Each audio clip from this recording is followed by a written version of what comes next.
In theory, my dear Herculanus, it is agreed that to speak to others of one's own importance or power is offensive. But in practice, not many, even of those who condemn such conduct, avoid it enough to escape criticism themselves. That's the ancient philosopher Plutarch, commenting, beginning an essay, on a matter of absolutely critical importance to any complete gentleman: the art of self-praise. It's something Scipio mastered, and Demosthenes, and Epaminondas, but Cicero not quite. But why is this topic important? Well, it is good and noble to be seen well in the eyes of others, to have your name ringing in their ears, but even in the digital age, the greatest accomplishments are rarely seen by more than a few people. Praise is the thing that allows you to get credit for excellence, and praise is the process by which we can scale our reputation. But often, isn't it the case that when we need it the most, or even when we deserve it the most, nobody's there to do it for us? So, we are sometimes tempted to do it ourselves. Hello there, friend. Welcome to The Cost of Glory. This is Alex Petkus. A shorter episode today on this problem, which is so pressing and, dare I say, universal, that Plutarch decided to write a whole essay on it. It's called How to Praise Oneself Inoffensively. And I'm going to share a couple of stories and takeaways with you from that essay today. Now, you might notice a slight difference in the sound quality here, and I do apologize, but it is because it's the summer, I'm on the road, we just finished our first Cost of Glory Men's Leadership Retreat, aka the Speak Lead Retreat, in Rome. We spent a whole week talking about the ancient art of persuasion and oratory, and also visiting the city's greatest monuments, where Rome's greatest orators walked, spoke, and died. And if you couldn't make it this year, we're planning to run it again also next year. Dates TBA soon, so stay tuned for that. But I've been thinking a lot about this topic, self-praise, because we spent a lot of time this week in Rome talking about Cicero and his famous accomplishment in rooting out and stopping the conspiracy of Catiline. And of course, we just finished a series on this right here on this podcast. And this essay of Plutarch, well, I think Cicero could have benefited a lot from reading it.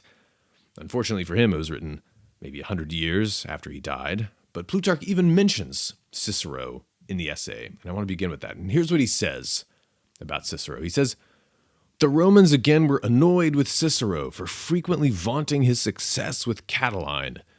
But," he's going to contrast an earlier figure, Scipio Africanus. This is the victor over Hannibal, Rome's great enemy from Carthage. He says, "But when Scipio said that it ill befitted them, the Romans, to sit in judgment over Scipio, to whom they owed the power to sit in judgment for all mankind, they put garlands on their heads, escorted him to the Capitol, and joined him in the sacrifice. For Cicero boasted not from necessity, but for glory, whereas the peril of the other, namely Scipio, did away with envy." So Scipio was prosecuted later in his career, and then he defended himself by way of praising himself, and that evoked no envy, whereas Cicero's self-praise did. So Plutarch's point here is that there are some cases where it's allowed and even encourageable to praise yourself. But Cicero got a lot of criticism in his life for praising himself, and much of it really did begin with his defeat of the conspiracy of Catiline and his consulship in 63 BC. And it's kind of amazing that his track record of self-praise about this event even begins practically in the very act of it. And I'm going to give you an example here so you know what I'm talking about. And hopefully the context is kind of fresh in your minds. But so this example comes from the third Catilinarian oration, the third of four. The first Catilinarian oration, Cicero drives Catiline, the arch conspirator, away from the city, but his associates are still left in Rome and they're plotting. But in the third Catilinarian oration, basically the other conspirators have been apprehended with evidence and they've just confessed in the Senate. And this was in the privacy of the Senate House. And then Cicero gives the third Catilinarian oration before the people of Rome out in the forum to explain what happened in the Senate house and illustrate the guilt of the conspirators. And the third Catilinarian is really some of Cicero's finest storytelling. It's an amazing speech otherwise, but it's marred by passages like this, which comes at the end. And here's the passage. So he's just got done talking about other crises of the state, and he's going to contrast how he's saved the state from this current crisis in an even better way. And he says, yet all those conflicts were not concerned with destroying the republic, but with changing it. He mentions Marius and Sulpicius and Cinna and Lepidus and Sulla. And he says, those men did not want there to be no republic at all, but they wanted there to be a republic in which they were the leading men. They did not want to burn this city, but wished to have power in it.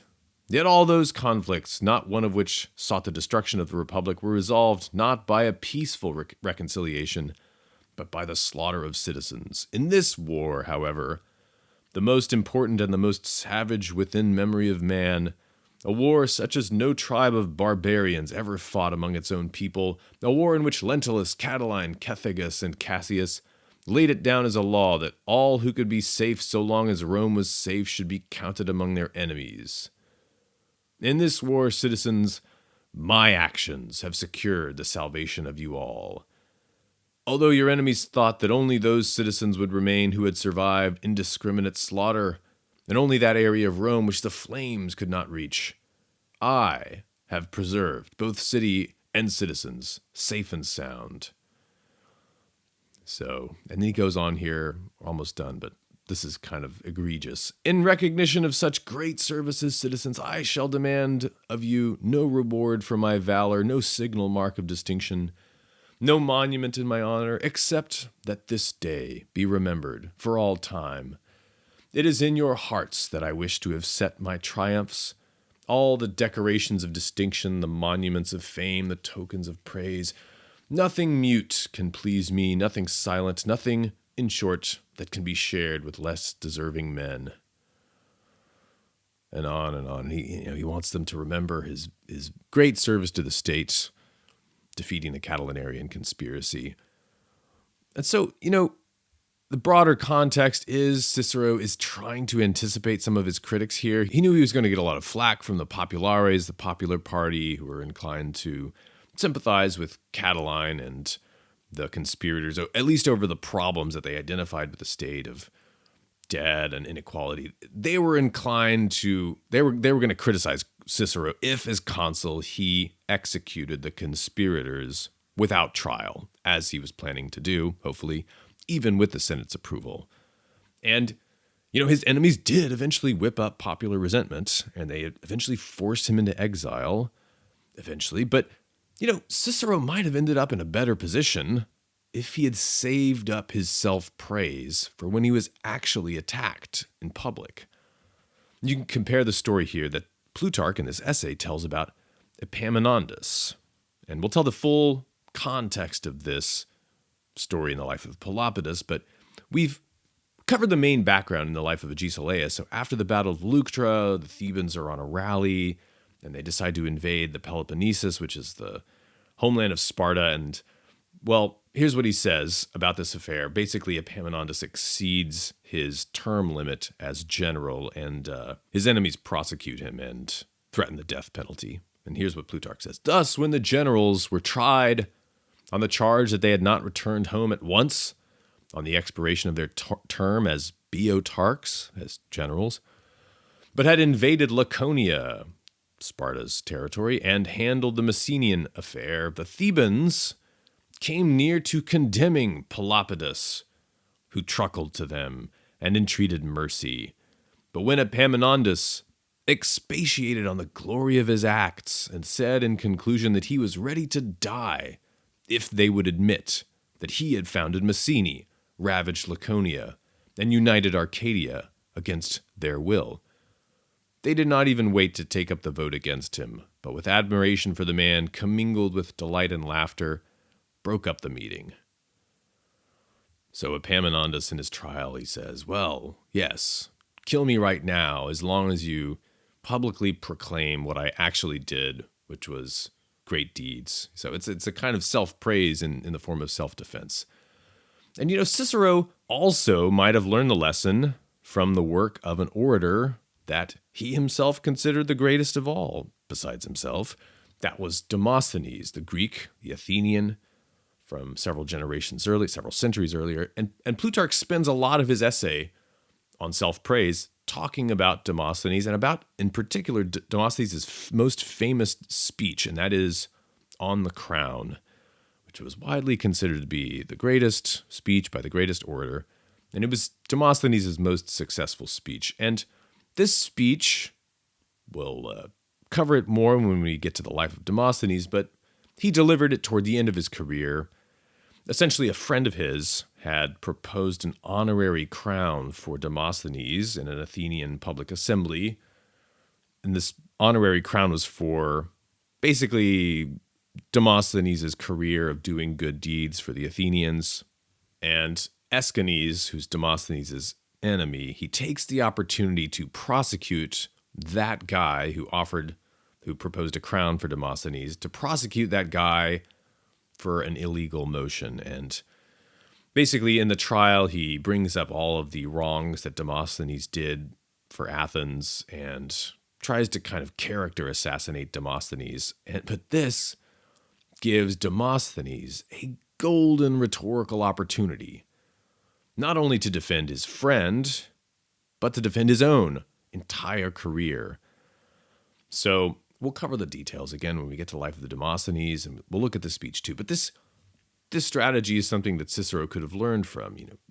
Praise of self has a role and a context, but you have to pay attention to when it's appropriate and when it's not going to kick up envy. And when you're in a position of self-defense, that's a great opportunity to praise yourself.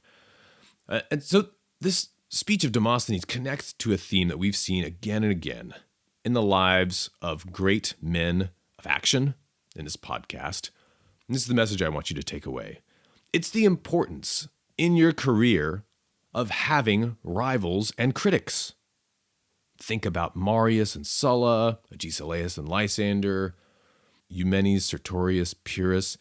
Basically everyone else we're going to meet in this show, they all have critics and rivals. And there are many reasons to be thankful for your haters. They motivate you. They're a sign that you're doing something important. But here's another one that we can add. They give you an excuse. They present you with an opportunity every now and then to tell your own story in a favorable light in front of a wider audience who won't resent you for it if you're being attacked or criticized or reasonably defending your reputation. You can even seem to be doing it unwillingly, as Demosthenes does. So when you or someone on your team gets criticized, don't tense up. Don't let your blood boil. Calm down, crack your knuckles, and get to work plotting on how you're going to use it to your advantage. That's all for today. Stay strong, stay ancient. This is Alex Petkus. Until next time.